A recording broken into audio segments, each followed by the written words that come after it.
Today, we are going to be focusing on non-Mendelian genetics, which is moving beyond just simple dominant and recessive alleles, which is what Mendel was observing in his pea plants.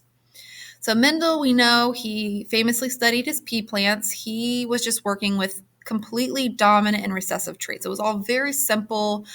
He could see how the tall and the short alleles are passed down from one generation to the next, and he learned how dominant traits were overpowering the recessive traits.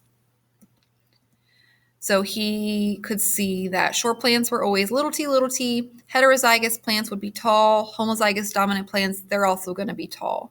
And so we have to ask ourselves, do all traits follow this pattern?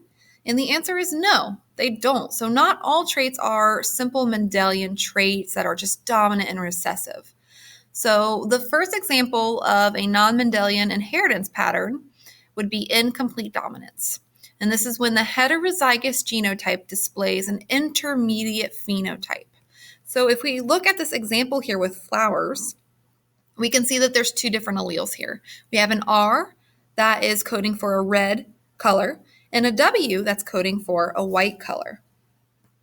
And so the genotype of a red flower is going to be RR. A white flower will be WW.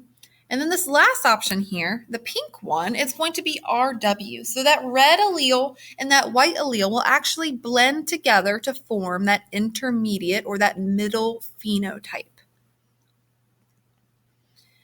And let's do an example here. So a practice problem. It says a plant with red flowers and a plant with pink flowers are crossed. What are the ratios of the possible offspring? So if we cross those, so we have our red flower and our pink flower on the outside, we're just going to put the gametes there just like we have been doing. We fill in our Punnett square to see the possible offspring. And now we can just see what are the ratios that could possibly be created here. So it looks like we have a 2 out of 4 chance, 50% chance that they will be red. We have a 0% chance that the offspring will be white. And we have a 50% chance or 2 out of 4 chance that the offspring will be pink. What percent of the offspring can be expected to be pink again? So just make sure you know that if the heterozygous genotype exists, that's the incomplete dominant genotype there, and that will be the blending between the two, which does make pink for this example. The second type of non-Mendelian inheritance pattern that we will look at today is codominance. This is when the heterozygous genotype displays the phenotypes of both homozygous genotypes. So they're not blending together in any way. You can actually see both of the alleles present in that phenotype. So if we stick with that same flower example, we still have the R red allele, the W white allele. And so if we have a red flower, it will be RR. Our white flower will be WW.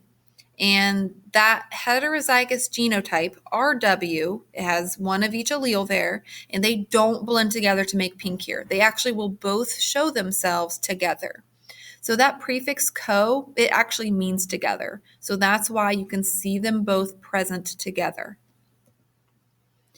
Two plants that have a red and white pattern are crossed. What are the ratios of the possible offspring? Well, let's do a Punnett square. So each of these flowers are heterozygous, so they are RW.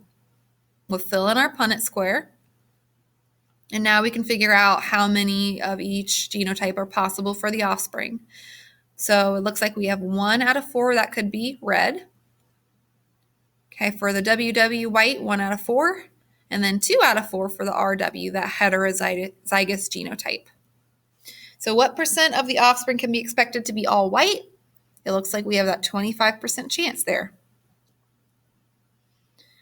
Another codominance example here, it says the color of dog's gums is an example of codominance inheritance. What are the phenotypes of each of the dogs below? So it looks like this picture on the left here has pink gums. The one in the middle has black gums. And the one on the far right has this splotchy black and pink pattern on his gums. If P is pink and B is black, what are the genotypes of each of the dogs below? So for the pink gums, that would be PP. Black would be BB. And then the pink and black spots, this genotype would be the heterozygous form, which would then be PB. There's one of each allele there. And this concludes the incomplete dominance and the codominance notes.